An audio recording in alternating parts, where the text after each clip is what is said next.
¿Qué tal? ¿Qué tal, amigos? Muy buenas tardes. Bienvenidos a su programa Voces del Periodista, este programa que es de ustedes y para ustedes a través de las frecuencias de ABC Radio, la 760 de AM de Organización Editorial Mexicana, este maravilloso multimedia. Gracias también a las frecuencias de Radio Turquesa, La Joya del Sureste, así como las de La Pantera. Queridos amigos, el privilegio y gracias técnicamente al ingeniero Avendaño, que nos apoya, y a todos nuestros queridos compañeros ingenieros desde las diferentes frecuencias donde ustedes nos escuchan. Todo el equipo les agradecemos y les dan sus saludos. Maestro Jorge Santa Cruz, siempre el privilegio de estar contigo, director académico del Club de Periodistas de México. Celeste, muchas gracias. Ya para mí es, ¿qué te diré? Un premio el estar todos los días, entonces, de corazón, gracias. Gracias a ti, maestro, gracias a ti verdaderamente y gracias a ustedes, queridos amigos. Fíjense que el maestro Jorge Santa Cruz y su servidora compartíamos y comentábamos en esto que es fundamental en esta retroalimentación y en él como académico, y lo insisto porque él es profesor de periodismo, es un personaje en el ámbito académico, y el que cada tema que se toca, siempre el objetivo fundamental, independiente en sí de la información y del análisis que usted pueda hacer, es ese. Lo que queda y la reflexión que se pueda hacer para todos nuestros amigos radioescuchas. Ustedes saquen sus conclusiones, pero siempre el insistir en que es fundamental el escuchar plural, el escuchar diverso. La importancia, querido maestro, de esto. Así es, Celeste, porque la noticia no es el hecho, sino el significado del hecho. Y el profesional de la comunicación que se especializa en encontrar entre los distintos significados parciales el significado universal, el genérico, el que no cambia, es el periodista. Mira, me explico muy rápido en 20 segundos. El asunto del socavón, por ejemplo, en el Paso Express de Cuernavaca, tuvo distintas interpretaciones y las tiene todavía. Las del gobierno federal, las del gobierno estatal, las del gobierno municipal, las del PRI, las del PAN, las del PRD, las de la sociedad civil, etc. Las de las víctimas. Las de las víctimas.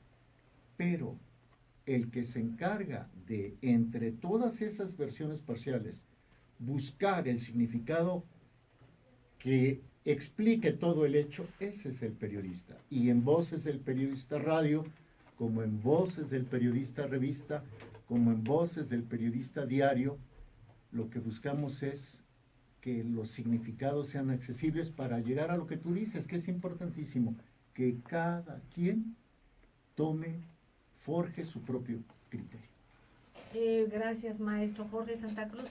Queridos amigos, siempre es importante, y después de esto que comenta el maestro Jorge Santa Cruz, pues entender muchas cosas, que hay cuestiones técnicas que escuchamos, o términos, más bien que técnicos, es terminología, que escuchamos, y hemos escuchado hablar que el Estado profundo en Estados Unidos, ¿no? Pero bueno, el Estado profundo, ¿qué es? ¿Quién lo compone? ¿Es igual en Estados Unidos, por ejemplo, que en México? Para ello, un especialista y parte fundamental de la línea editorial, o de la no línea editorial, ¿verdad? El consejo editorial de Voces del Periodista Radio, la revista también y el diario, también como decía el maestro Jorge Santa Cruz, es el maestro don Rodolfo Sánchez Mena, un especialista. Ustedes ya lo conocen, Premio Nacional de Periodismo, parte del jurado calificador del Certamen Nacional e Internacional de Periodismo, igual que el maestro Jorge Santa Cruz. Y bueno, es por eso fundamental que para tocar esos temas, pues qué mejor que usted, maestro querido. Bienvenido, muchísimas gracias. Y si nos pudiera decir qué es el Estado profundo, independientemente de cualquier otra cosa que usted quiera decir. Bueno, es un tema que se trata muy poco, pese a la importancia que tiene, Celeste. Y esto para nuestro auditorio tiene hoy especial interés porque está muy ligado a la situación que está viviendo el país y que va a continuar dándose porque se encuentra vinculado muy fuerte a las elecciones de 2018. Me explico. En los Estados Unidos, el Estado profundo, como ya lo habíamos platicado anteriormente, le ha peleado, ha pretendido quitarle el poder al presidente Trump, lo ha querido llevar a despojarlo del poder por medio de un impeachment. Perdón, pero es como, es usted un maestro y somos sus alumnos. Yo, el maestro no, ¿verdad? Pero yo No, sí. también yo.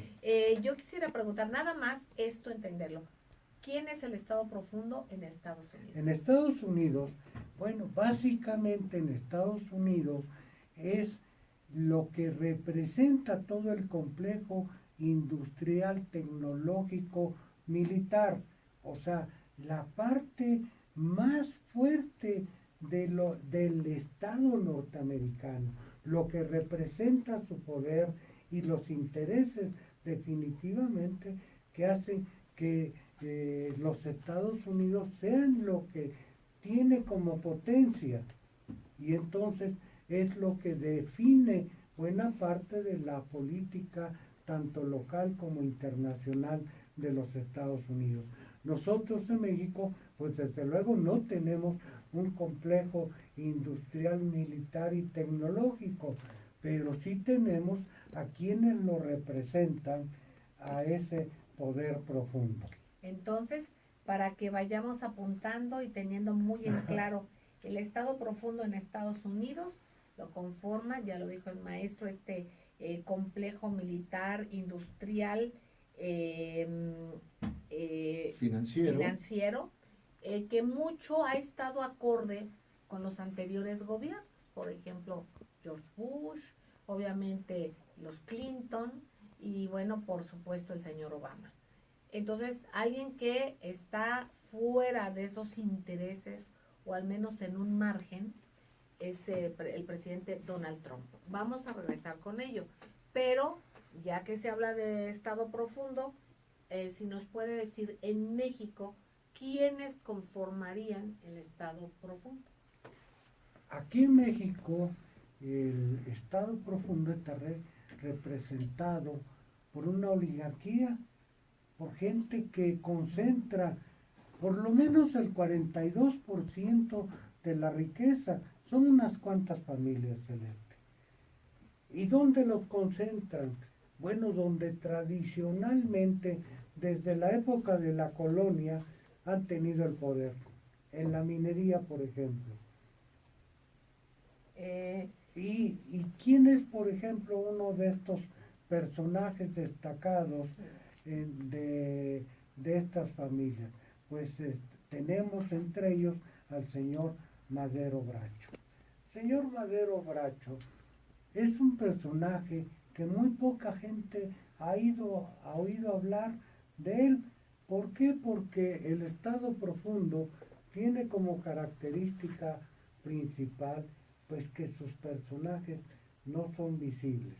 No son visibles para la mayoría de los ciudadanos, para la mayoría de que quienes vamos a las aulas y votamos por un gobernador, por un presidente de la República, por un senador, estamos eligiendo a un representante de esos poderes, del poder profundo. ¿Sí? Entonces, pues tenemos otros personajes que de vez en cuando aparecen en situaciones de alto conflicto, como la familia de Germán Larrea. Germán Larrea es el gran productor de cobre del mundo. Él es el dueño, por ejemplo, de Nacional de Cobre, la empresa minera que es tan importante para los mexicanos y que había sido nacionalizada allá en Sonora, ¿sí? Y que había sido modernizada y que producía para los mexicanos, era una empresa estatal, pues de repente apareció en manos del señor Germán Larrea. Pero Germán Larrea también tiene inversiones en Perú, por ejemplo. Él es un inversionista transnacional. ¿Sí? Él es un agente muy poderoso y como lo vimos en el caso de Coahuila, cuando se hundió una mina, pues ahí nadie pagó los platos rotos y los mineros hasta este momento siguen teniendo el problema de que pues sus familiares se encuentran en el desamparo. Es la situación en general de los mineros en el mundo, pero los mineros en México reciben bajísimos salarios comparativamente con los mineros de los Estados Unidos. Queridos amigos, vamos a ir un corte y regresamos con esto y con este tema que tanto duele, por ejemplo, recordar simplemente pasta de conchos. Por una cuerda de vida, por eso así se le llama ese grupo, no se salvaron muchos seres humanos, ni siquiera una cuerda de estos señores, de estos varones, así les dicen. Vamos a un corte y no tardamos, gracias. Gracias, queridos amigos, gracias por seguir con nosotros en Voces del Periodista a través de las frecuencias de ABC Radio, las 760 de AM de Organización Editorial Mexicana, en las frecuencias también de Radio Turquesa y las de La Pantera. Maestro Jorge Santa Cruz, escuchamos al maestro don Rodolfo Sánchez Mena con este tema interesantísimo. ¿Qué es el Estado profundo? ¿Es lo mismo en Estados Unidos? ¿Qué es en México? ¿Quiénes los representan? Maestro querido. Sí, efectivamente, la explicación que nos da el maestro Sánchez Mena Celeste es muy puntual. Solamente quisiera agregar, si ustedes me lo permiten, que esta definición de establishment, que deriva después en lo de deep state, o sea, Estado profundo, se le atribuye al expresidente norteamericano Dwight David Eisenhower. Curiosamente, Eisenhower fue promovido primero a la comandancia general de las tropas aliadas en Europa por ese aparato militar, Claro. industrial. Y luego, ya como político, lo llevan a la Casa Blanca. Sin embargo, en la Casa Blanca, Eisenhower se da cuenta de que el presidente de los Estados Unidos no tiene ni con mucho todo el poder, y entonces advierte de la existencia de ese complejo militar industrial de los Estados Unidos, que curiosamente habrá de jugar un papel importantísimo en el asesinato del sucesor de Eisenhower, el presidente John F. Kennedy. Luego, en México, ¿qué pasa en México? Que el complejo militar industrial no está aquí. ¿Por qué? Porque el presidente Obregón en 1923 firma los tratados de Bucareli. Exacto. Y firma los tratados de Bucareli para ser reconocido como presidente de México por Washington a cambio de que nuestro país, entre otras cosas, no se industrialice por lo menos en un cuarto de siglo. Entonces, aquí no tenemos un complejo militar, un complejo industrial, pero ¿por qué no? Porque en Estados Unidos le dictan a Obregón y Obregón se supedita a que no lo tengamos. Pero sí, el complejo militar industrial financiero de los Estados Unidos tiene aquí a sus representantes u operadores, que son algunos o cómplices o conegociantes, no sé cómo llamarlo, de los que menciona el maestro Sánchez Mena, Celeste. Exactamente, y bueno, esto lo vimos con una invitación que se hizo a que precisamente el representante militar de Estados Unidos estuviera ni más ni menos que en nuestras fiestas patrias. Lo dijimos en días anteriores y lo reiteramos, no se trata de que nos moleste que ningún personaje venga, o sea, esto es obligación, ni nos vamos a cambiar de domicilio nosotros ni los Estados Unidos, tenemos que tener una relación, pero siempre que haya una línea de respeto. Esa línea de respeto, pues, se ha perdido en mucho y por desgracia, con una gran facilidad, una forma muy ligera de dar pues lo que no les pertenece a los políticos mexicanos, que es la soberanía nacional, y eso ya tiene y data de tiempo atrás, recordemos, salvo sus honrosísimas excepciones, pero nos lo decías con el señor, el general Obregón, por ejemplo, con tal de estar en el poder, todo el daño que le hizo al país, ¿no?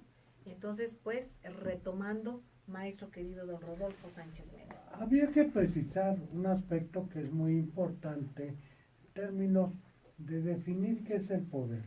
Ajá. decir, el poder en términos clásicos, como lo definía Maquiavelo, el famoso teórico italiano, en su Príncipe, en su obra capital El Príncipe, nos decía que el Estado era, ahí estaba depositado el poder, pero como en su época los que dominaban eran los príncipes, pues el depositario del poder pues era el príncipe, ¿sí? El príncipe era el poder, ¿sí? Más adelante con los estados modernos, pues el poder pues recayó en los estados modernos, los estados más desarrollados. Pero hoy uno de los filósofos más importantes contemporáneos, Michel Foucault, nos dice de manera muy destacada que el poder es el mercado. Pero no me refiero con el mercado de manera como lo tratan los mercantilistas o como lo tratan todos aquellos que quieren decir que el mercado es el que determina la oferta y la demanda. Él se refiere, cuando habla del mercado, que el poder es un poder difuso, que nadie lo tiene, que nadie lo posee y que se encuentra diseminado en redes. Esto es muy importante porque en México se habla de que mucha gente tiene poder. Por ejemplo, el señor Carlos Slim, o que cualquiera de estos que dicen del Deep Power, que representan el Deep Power. En tiempo del presidente Díaz Ordaz, que era un momento culminante de la historia política contemporánea del país, se preguntaba mucha gente frente al problema emergente del movimiento del 68, ¿qué tanto poder tiene el presidente para resolver este problema? Y el presidente Díaz Ordaz dijo, yo nada más soy el que representa soy un intermediario de varios, de consulto a varios y decido de varios poderes. Hoy lo que sucede es que, por ejemplo, quienes gobiernan en el mundo lo hacen representando precisamente a estos estados profundos. Casi todos ellos, desde Putin, del presidente Trump o el presidente Peña Nieto, son quienes pasan por la pantalla, ya sea de la televisión, ya sea de la tablet o ya sea si tienen una imagen aceptable y no son gente que tenga una formación política, aunque algunos la tienen, sin lugar a dudas, pero lo que representan son seleccionados precisamente porque tienen una imagen adecuada para representar ese poder. Pero aquí, híjole, ves, es una distancia abismal entre quienes representan o presentan una imagen, y por ejemplo usted habla de Vladimir Putin, un estadista, que yo creo que aquí sería volver a regresar en qué tanto están el poder en el Estado o qué tanto está en las oligarquías. Y en este caso, pues es más que evidente que hay quienes han depositado o han dejado el poder en estas oligarquías y hay quienes preservan un Estado fuerte, ¿no? Eso es muy interesante lo que plantea Celeste. Lo que hay que reconocer es que la oligarquía rusa es muy poderosa. Es decir, el origen de Rusia como imperio no es cualquier cosa, ¿sí? Es decir, lo que estamos viendo y lo que representa el propio Vladimir Putin y su propio origen de él, y de la manera en que llega al poder, pues pasaríamos un buen tiempo debatiéndolo. Pero lo que no podemos restarle son dos cosas. Efectivamente, de que ha demostrado que tiene excelentes capacidades de carácter político, pero la otra, de que tiene una excelente imagen y que pasa muy bien por la televisión. Yo iría mucho más, perdón, pero aquí yo querría y quiero subrayar lo que es un Estado. ¿Qué es el Estado, maestro? porque aquí sí yo creo que es quien prioriza o al menos no abandona y no soslaya como en muchos otros países el interés social, ¿no? Un marco, un referente de un grupo de población. Lo que pasa es que ya entraríamos entonces a un asunto que tocamos en días anteriores, aquí mismo en Voces del Periodista, que es la tríada de Estado, Nación y Patria, que son conceptos tan complejos que en realidad no se podrían abordar nada más en 3, 4 o 5 palabras. Pero el Estado, por supuesto que es, yo lo diría sin ser abogado ni haber estudiado teoría general del Estado y etcétera, diría que el Estado es la suma de las partes, es más que la suma de las partes, más que gobierno, más que población, más que territorio. El Estado es ese ente ultra complejo que permite que haya instituciones y que haya población que respeta esas instituciones, que haya gobernabilidad y que haya gobernanza. Pero por el otro lado, no puede haber Estado sin una identidad nacional. La identidad nacional no es otra cosa que el espíritu comunitario, valga que lo diga de esa manera. La identidad en común. Y la patria es simple y llanamente, y septiembre es mes de la patria, simple y llanamente la suma de todo el patrimonio, desde la gente, la cultura, las tradiciones, las instituciones. Exactamente. Queridos amigos, vamos a ir un corte. Enseguida regresamos y seguiremos escuchando al maestro Rodolfo Sánchez Mena a que nos haga reflexionar más sobre qué es el poder, quiénes están detrás del poder y qué tanto está decantado este poder. Vamos a tocar qué fenómeno está afectando también y en mucho con un golpe blando a México y de qué manera y cómo se caracteriza y hay una diferencia en cómo opera en otras regiones. Vamos a un corte y no tardamos. Gracias. Gracias por seguir con nosotros aquí en las frecuencias de ABC Radio.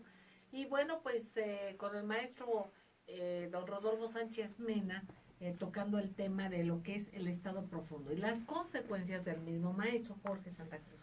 Sí, Celeste, quisiera comentar que en el caso de México, en efecto, el estado profundo se hizo visible, fuerte, contundente en el año de 1968.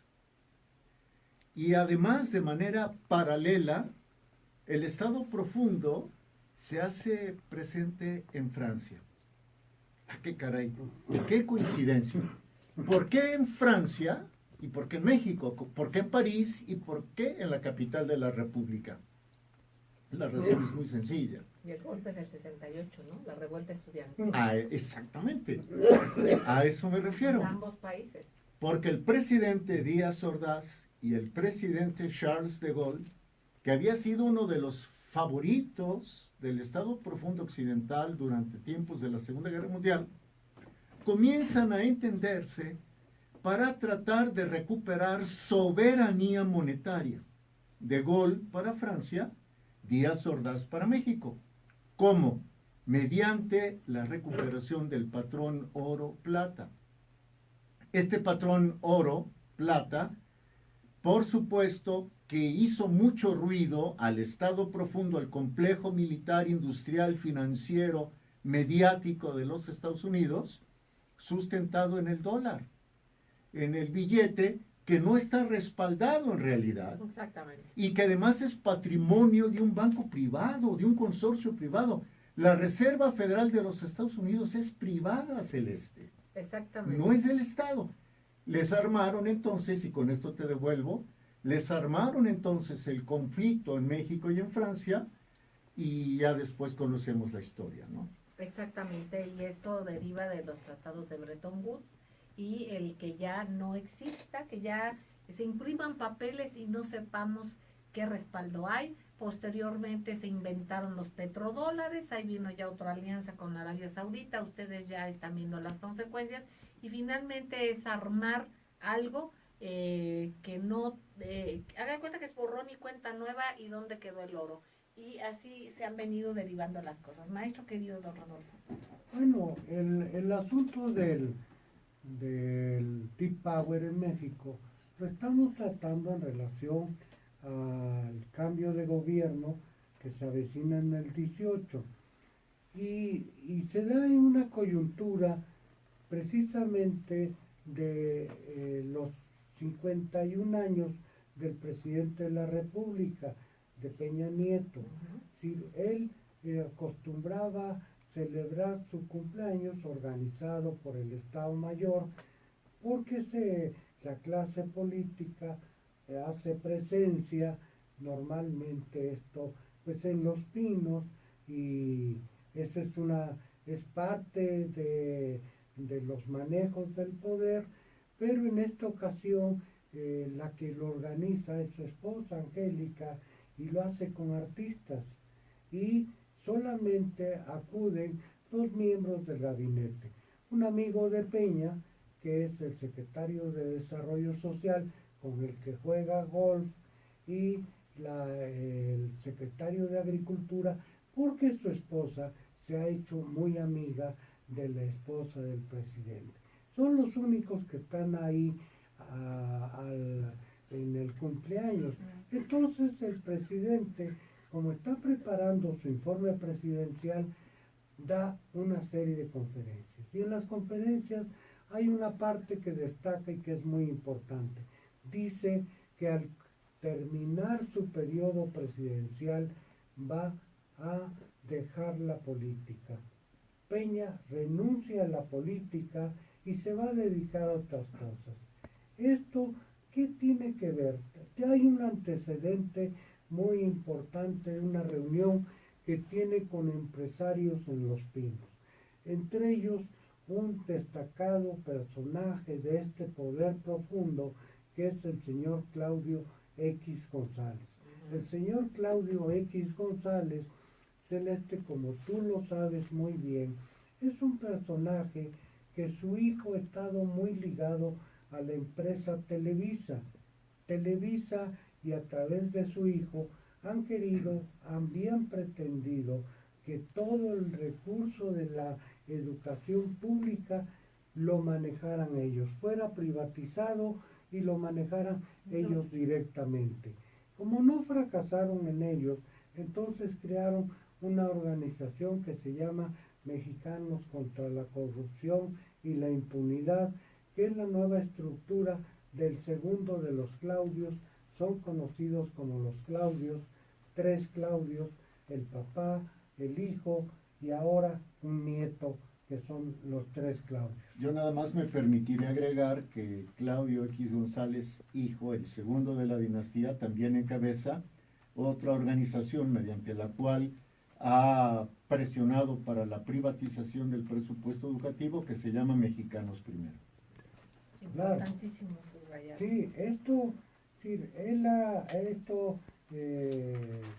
pues hemos visto cómo el papel que han jugado estos personajes que han estado muy cercanos a otros gobiernos y que pues han jugado un papel muy importante. Pero en esta ocasión el presidente Peña Nieto se le acercó a Claudio X González y le dijo que su hijo era muy crítico con el gobierno, que estaba haciendo mucho ruido con los ataques contra la corrupción y que no podían hacer algo más a favor de destacar lo que hacía junto el sector privado con el gobierno.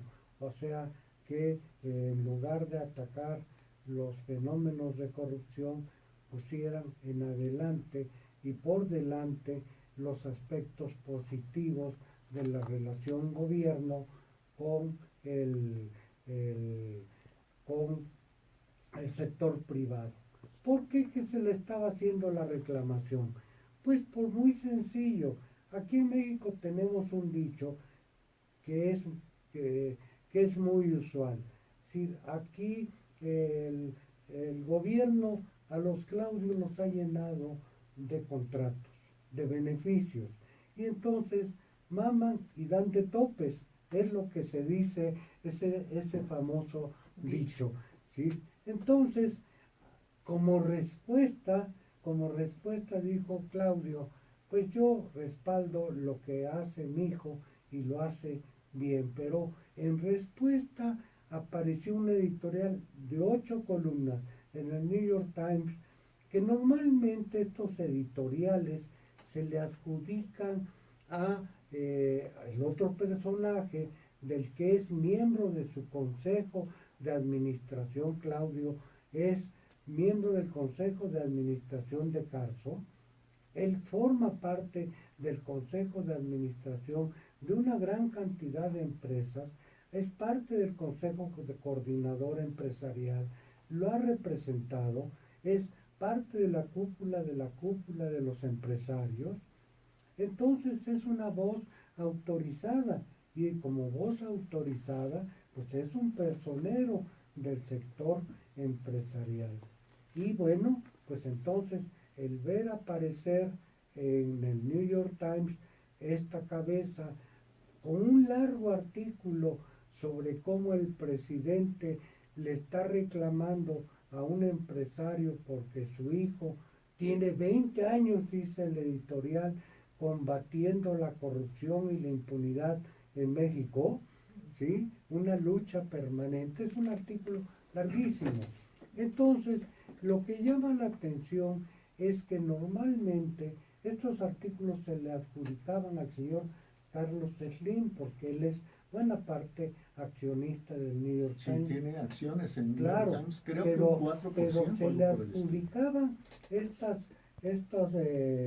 estos editoriales porque la campaña no se había visto tan ligada en este momento a otras circunstancias y a otros editoriales que en ese momento aparecen, como los del País, que surgen en esta misma coyuntura con los mismos contenidos. Y quiere decir esto que es una acción programada, una acción sistemática y dirigida en contra de lo que nosotros, a favor de lo que nosotros llamamos el golpe blando y que se está dando en toda la región. El último golpe blando fue en la República del Uruguay. El vicepresidente de la República de Uruguay, que es un gobierno socialista, fue obligado a renunciar. Y en Guatemala, como ya lo habíamos comentado, sí, está a punto de caer el gobierno. En Ecuador la situación está muy tensa contra el vicepresidente también. Eso es decir, la situación es generalizada en la región.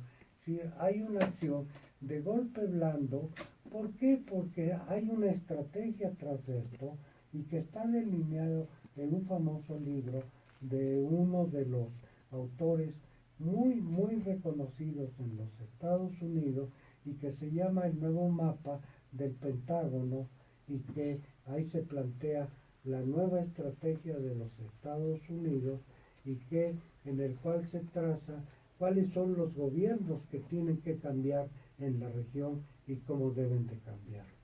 Bueno, queridos amigos, siempre poniendo el dedo sobre la llaga de los maestros y aquí otra reflexión, nuestro tema, e insistimos, veamos qué tanto y cuál es el dominio sobre la población, medios que les dicen de comunicación, pero que son realmente instrumentos de poder. Vamos a ir a un corte y enseguida regresamos, no tardamos, gracias. Gracias, queridos amigos, gracias por seguir con nosotros en Voces del Periodista. El maestro Jorge Santa Cruz, director académico del Club de Periodistas de México, y su servidora platicando con el profesor Rodolfo Sánchez Mena. Queridos amigos, ¿qué es el Estado Profundo y qué es el Estado Profundo y quién lo opera en México?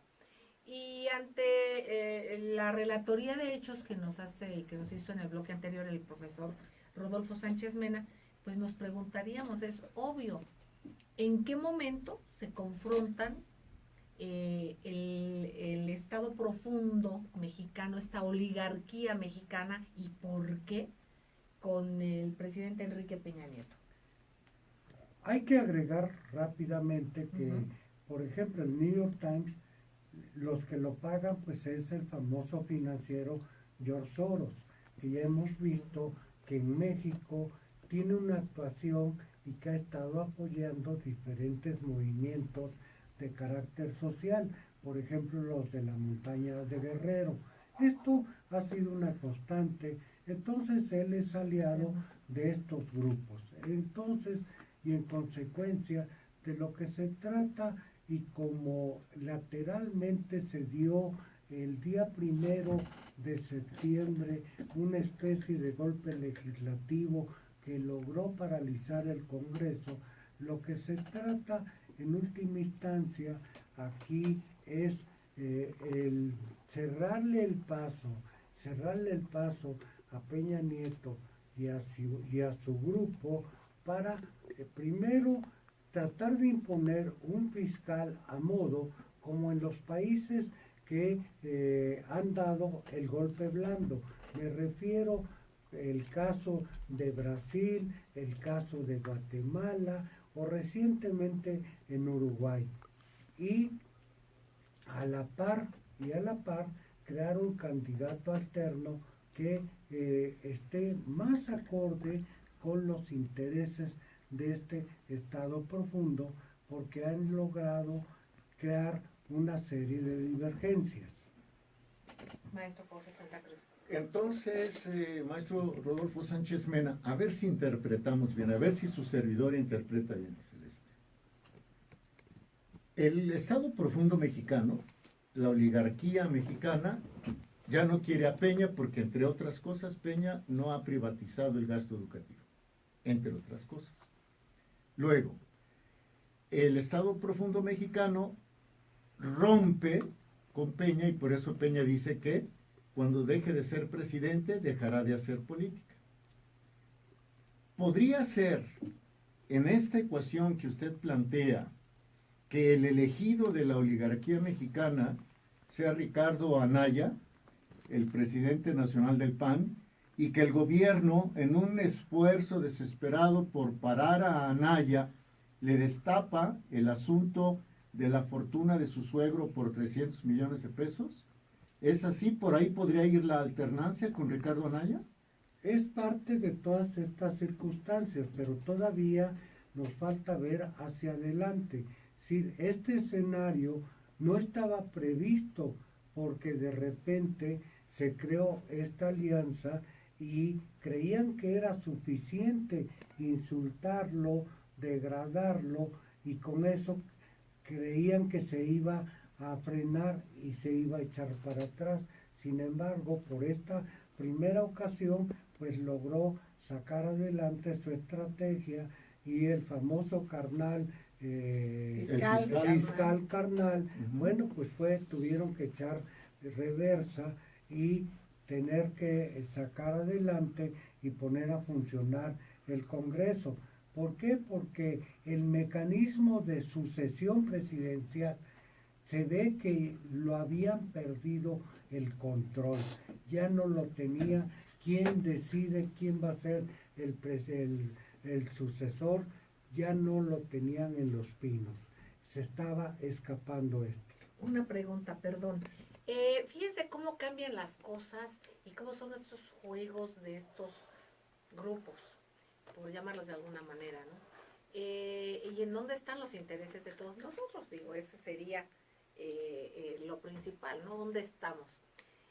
Había otra lectura también, que era haber dado fuerza al grupo de quien quiere ser nuevamente presidente o presidenta, ¿no? Margarita Zavala, Felipe Calderón, y que se le había dado cobijo y fuerza, bueno, para que de alguna manera se negociara la candidatura de Mid, ¿no? Eso es también lo que se había pensado, pero vamos viendo cómo van cambiando las cosas y cómo es esta correlación de fuerzas y se van dando otras lecturas, maestro.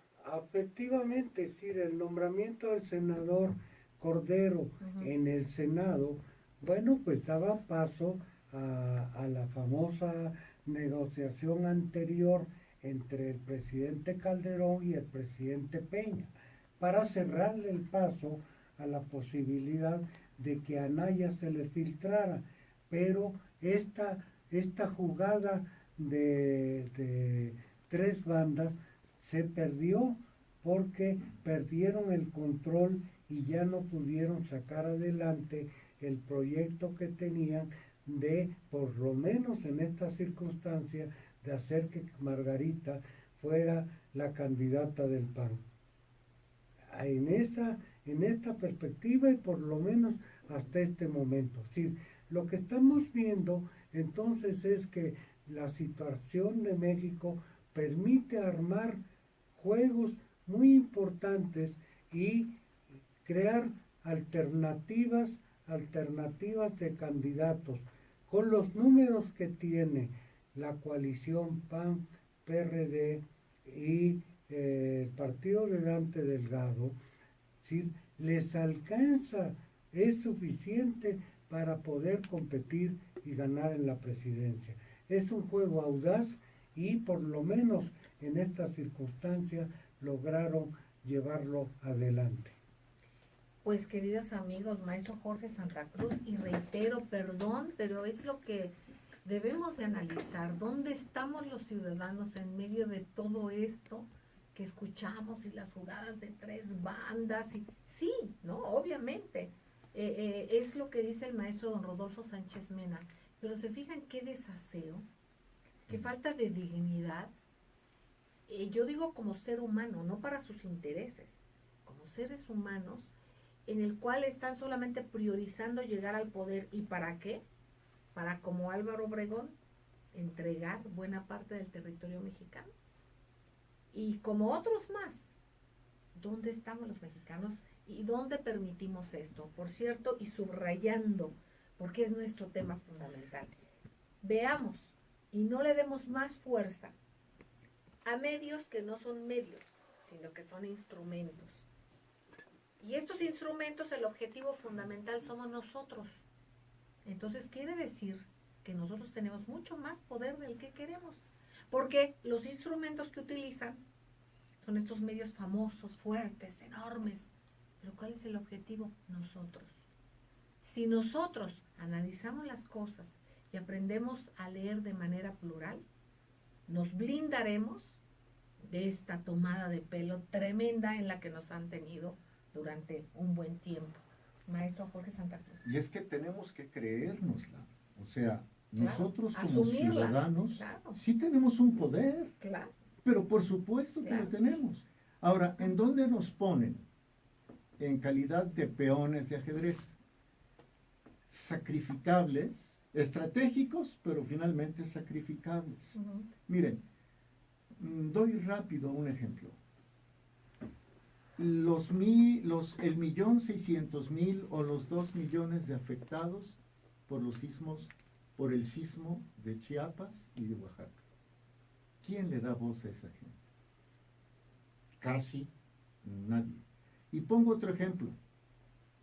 Con bombo y platillo inauguraron el Mexipuerto en lo que era Cuatro Caminos, lo que era la zona del toreo.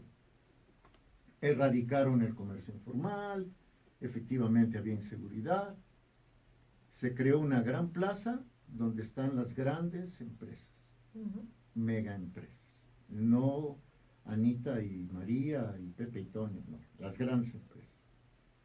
Construyeron el Mexipuerto con criterio comercial. Hoy es un cuello de botella y los autobuses no salen donde tienen que salir y los concesionarios están protestando porque les cobran cualquier cantidad de dinero por utilizar el Mexipuerto. Todo es comercial, todo es mercantilista. ¿En dónde estamos nosotros? Para ellos, estos problemas de los afectados por los sismos, el Mexipuerto, etcétera, a ellos no les interesa. Simple y llanamente no les importa. Es por eso, amigos, que es fundamental lo público. Es fundamental un Estado fuerte. Por eso lo han adelgazado, por eso lo han entregado. Entonces, ¿quién va a velar por un interés común? Bueno, habrá